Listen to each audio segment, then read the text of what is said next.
Fala pessoal, hoje a gente vai falar de 7 coisas que pessoas encantadoras, aquelas que você sente com uma grande conexão, sintonia, empatia, sabe?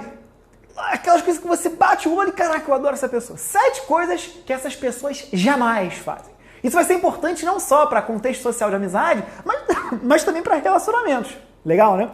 Então já deixa a curtida e se inscreve no canal se você não for inscrito. Uma vez, eu e alguns amigos, a gente foi para uma noitada, a gente conheceu lá um grupo de mulheres, dentre elas tinha uma que não era particularmente bonita, mas ela era dotada de um carisma, de uma energia, que todo mundo, a gente se entreolhou e ficou, caraca, que mulher legal. É aquela história, beleza faz boa parte do trabalho, mas se você não tem a beleza, você pode se concentrar nos outros atributos que estão sob seu controle, sim. E aí, para te ajudar, a gente vai para as 7 coisas que você tem que evitar fazer se você quiser ser como as pessoas que são encantadoras, independente de beleza. A primeira é falar sobre você, ou sobre o seu ponto de vista. Algumas pessoas elas têm um hábito de falar sobre elas mesmas antes que você possa terminar uma frase. Eu não sei você, mas eu acho isso muito chato. E uma pessoa encantadora, ela nunca vai te interromper enquanto você está falando, por exemplo. Eu sempre percebi isso como um sinal de confiança, de maturidade, de sabedoria. Ela não é simplesmente educada, ela respeita o que você tem a dizer, ela é paciente, ela é compreensiva. Se ela discorda, ela não pula para explicar o seu ponto de vista dizendo como você está errado. Ela se esforça para entender melhor o que você está dizendo. De acordo com os ensinamentos do Stephen Covey, sei lá, ela tem uma obra-prima, Os 7 Hábitos das Pessoas Altamente Eficazes. Ela busca entender e depois ser entendida. Esse é o hábito. Como evitar, então, esse mau hábito? Em pouquíssimas palavras, o que você tem que fazer? Sempre que você estiver prestes a interromper alguém, se lembre de que, inevitavelmente, você vai perder uma parte da mensagem da outra pessoa e que aí a sua resposta pode acabar sendo irrelevante. Então faça um esforço para permitir que as outras pessoas terminem a frase antes de você formular a sua resposta. Você vai evitar, assim, perder uma parte importante da mensagem deles e você vai poder dar uma resposta mais inteligente e mais ponderada. Segundo hábito é redirecionar a conversa para si. E olha, as pessoas elas tentam redirecionar a conversa para si mesmas. Às vezes para provar que elas sabem mais sobre um determinado assunto, outras vezes para provar que elas são melhores. Então, por exemplo, no próximo verão, meu marido e eu, a gente vai para Cuba por algumas semanas. Aí qual que é a resposta? Ah, que bom! Eu e meu marido, a gente também pensa em ir para Cuba, mas só depois da gente voltar das Bahamas, sabe? É muito melhor, é muito mais seguro lá, a gente fica lá 3 semanas, 2 semanas não é suficiente. Sabe, a gente começa a arrumar desculpas, né? Então muitas interações, elas parecem muito mais competições disfarçadas de conversas. E aí cada pessoa está, na verdade, formulando e preparando o seu próximo pensamento, em vez de realmente ouvir, entender e compreender. Então pessoas encantadoras, elas fazem o contrário. Quando você pergunta uma coisa, elas dão para você uma resposta interessante e muito ponderada em que ela pode se envolver, mas sempre redirecionam a conversa de volta para você. Como é que a gente faz para evitar essa atitude? Bom, você não perde tempo e energia para provar que você é melhor, porque primeiro que você não vai fazer nada com que os outros admirem, né? E segundo, você não precisa ser melhor do que ninguém. Assim. Enquanto você se achar boa, a outra pessoa pode ser boa também. Então, em vez das pessoas te acharem irritante, não, elas vão gostar de você. Então se concentre em ter uma conversa agradável, em ter um hábito de focar no seu interlocutor e fazer ele se sentir admirado. A terceira situação é julgar os outros o tempo todo. Esse é um hábito péssimo. Todo mundo reclama das pessoas de vez em quando, é normal, é apenas humano, né? Todo mundo, quem nunca? Mas tem algumas pessoas que têm aquele hábito consistente de falar pelas costas das outras e derrubar elas, geralmente devido a ciúmes ou inveja. Isso é muito prejudicial. Quando a gente está apontando um dedo para alguém, a gente tem outros 3 apontando para a gente. Então é muito prejudicial. Talvez você conheça alguma pessoa que você sabe que não vai fazer julgamentos a seu respeito. Seja lá qual for o tema que você precisa dizer para ela. Qual é a consequência disso? É que você vai ter mais naturalidade para procurar ela e pedir a opinião dela. E você não vai precisar usar uma máscara, você vai poder ser sincera. Justamente porque você sabe que ela não vai falar mal dos outros e que ela não vai te julgar. Então isso te traz segurança e naturalidade.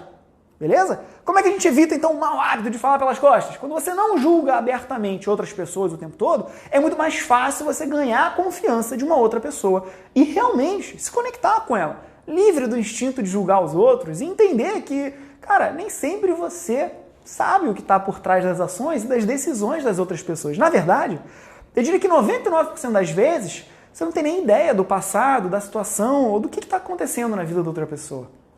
Então, por isso, não é legal julgar. Quarto problema são os erros de pronúncia, de ortografia e por aí vai do seu nome. Então, escrever incorretamente o nome de alguém ou pronunciar ele errado, cara, uma vez é uma coisa que pode acontecer. Se você fizer duas, dá a impressão de desleixo, de talvez você não se importar tanto. Se isso continua, meu Deus, é péssimo. Então, a capacidade de lembrar nomes é um hábito que as pessoas mais agradáveis têm em comum. Elas lembram do seu nome. Nem sempre é fácil para elas, mas, no entanto, eles sempre tentam desenvolver técnicas para ajudar elas a lembrar. Se eles não têm a certeza de como devem soletrar ou dizer o nome, elas simplesmente vão perguntar. Então, uma vez, eu li na Forbes que a maneira mais fácil de memorizar um nome é repetir ele de volta para a pessoa 3 vezes. Não seguido. Davi. Não. Mas ao longo de uma conversa. Então, quando você conhece, ou quando você conhecer alguém pela primeira vez e eles se apresentarem, tenta repetir o nome dela. Então, por exemplo, prazer em conhecer, eu sou o José. Prazer em te conhecer, José. Eu sou o Davi. Pronto, você já repetiu uma vez, aí você pode ir depois. Davi, poxa, eu queria saber um pouco mais sobre o que você faz. E aí depois de você pronunciar o nome dele em voz alta, vai ser muito mais fácil de lembrar. O quinto hábito é convidar outras pessoas sem perguntar se pode. Certa vez eu convidei um amigo meu para jantar em família, né, no Natal. E aí, infelizmente, a irmã dele tinha perdido o marido recentemente e estava sozinha naquele dia. Então ele perguntou educadamente se a irmã também podia vir. Eu, obviamente, concordei. Falei, nossa, ela é mais do que bem-vinda. Mas eu sempre experimentei a situação oposta.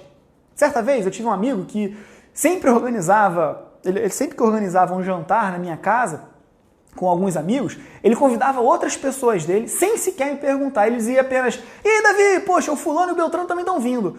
E no começo, eu não disse nada, sabe? Eu achava o comportamento dele chato, irritante, mas eu deixava, era meu amigo, então dava tudo bem. Mas mais tarde eu cheguei num ponto em que eu tinha que trazer isso à tona, porque a minha casa era muito pequena naquela época e eu não podia atender tantas pessoas como ele levava. E tem uma diferença entre dizer que alguém está vindo e perguntar se você pode convidar outras pessoas. Pedir é uma cortesia comum e é simplesmente boas maneiras. Não perguntar é simplesmente imprudente e desrespeitoso. Então como é que a gente faz para evitar esse hábito? Nem todo mundo adora reuniões em grupo. Tem gente que são mais introspectivas, tem gente que são mais extrovertidas. Algumas pessoas são apenas reservadas e isso não significa que elas odeiem socializar, mas pode ser mais difícil para elas. Sempre tem isso em mente e vai dar tudo certo no final. O sexto hábito é mexer no telefone enquanto você está conversando com alguém. Se você fica checando o Facebook, vendo o Instagram ou qualquer outra plataforma, é chato, né? É muito irritante. Então assim, se alguém está lá falando com você e está fazendo isso, o que você está comunicando basicamente é que, olha, eu não me importo com você. Você não é muito interessante para mim. Então, qualquer coisa que você possa me dizer não é legal. Então você não está dando para ele a sua atenção total que todo mundo merece. Quando eu estou aqui com você, sou eu e você. E é isso. Uma coisa é ser ativa nas mídias sociais, mas não quer dizer que você precisa verificar o seu feed de Facebook a cada 2 minutos, especialmente se alguém está falando com você. Eu acredito que isso fala muito sobre o tipo de pessoa que alguém é. Será que você, enquanto estava vendo esse vídeo aqui, eu e você já curtiu esse vídeo? Ou nesse meio tempo você checou o seu telefone? Complicado. Então já curte aí e se inscreve. Se você tiver companhia de uma outra pessoa, mantenha o telefone na bolsa, no bolso, mantenha ele fora de vista, vai te ajudar a esquecer por um tempo e se concentrar em aproveitar o momento com as pessoas com quem você está. Então curte, se inscreve e larga o telefone. Sétimo hábito é ver uma mensagem e não responder. Gente, isso é muito chato. Pessoas encantadoras sempre respondem às mensagens. Elas nunca leriam uma mensagem sua e não responderiam, ignorariam você. Responder uma mensagem depois de ver que é uma cortesia comum, mas ainda vejo muitas pessoas fazendo o oposto repetidamente de propósito. É como se fosse uma nova tendência. Reconhecer a mensagem de uma outra pessoa é um hábito muito simples, porém ele é muito saudável e que todo mundo devia adotar. É apenas uma questão de ser educado e de ser respeitoso com a outra pessoa. Então, você está se perguntando se, meu Deus, é tarde demais para responder uma mensagem que você respondeu 2 dias atrás? Minha resposta é que é melhor responder. Mesmo dias depois, é melhor você responder. Sabe, pede desculpas. Seja genuína, dizendo, cara, eu esqueci, eu não pude responder antes, e aí acabei esquecendo. Como é que você faz para evitar o problema de não responder? Simples. Sempre responda as mensagens e os e-mails assim que você lê eles.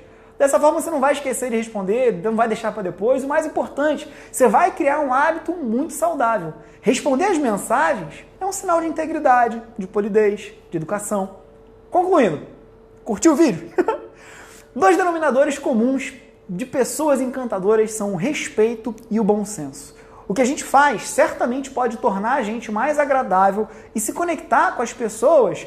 No entanto, às vezes é o que a gente não faz que torna a gente inesquecível. Agora que você já sabe o que não fazer, eu vou ficando por aqui. Não sem antes deixar um beijo enorme para você e dizendo que se você quer mais dicas como essa, você primeiro inscreva-se no canal, curta esse vídeo.